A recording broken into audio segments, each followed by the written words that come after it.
IT రంగంలో 5 లక్షల ఉద్యోగాలు క్రియేట్ చేయడమే తన లక్ష్యం అంటున్నారు ఏపీ ఐటీ విద్యాశాఖ మంత్రి నారా లోకేష్.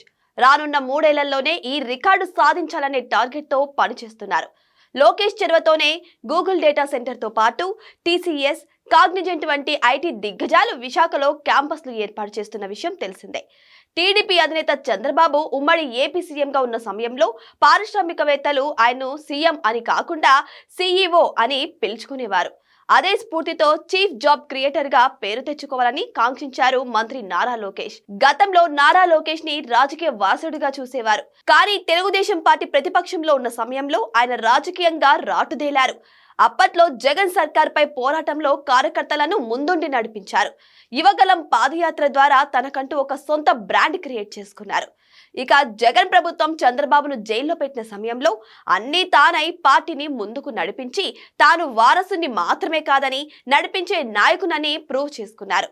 అప్పుడు లోకేష్ ఓపెన్ చేసిన రెడ్ బుక్ ఇప్పటికీ రాజకీయ ప్రత్యర్థులకు వణుకు పుట్టిస్తుంది.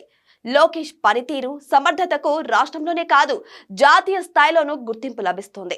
3 భాషలతో కూడిన జాతీయ విద్యా విధానాన్ని తమిళనాడు వివాదాస్పదం చేసినప్పుడు లోకేష్ ఆ అంశాన్ని హ్యాండిల్ చేసిన తీరు ఢిల్లీ పెద్దలను ఆకట్టుకుంది.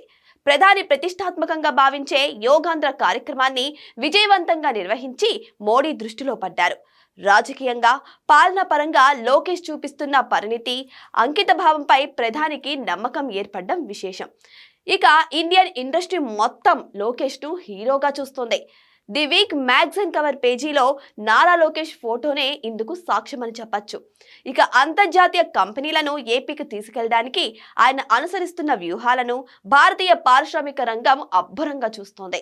పెట్టుబడుల సాధనలో వేగంగా స్పందిస్తున్న ఆయన ఉత్సాహం చూస్తుంటే రాబోయే రోజుల్లో ఏపీ పారిశ్రామిక హబ్గా మారడం ఖాయంగా తెలుస్తోంది.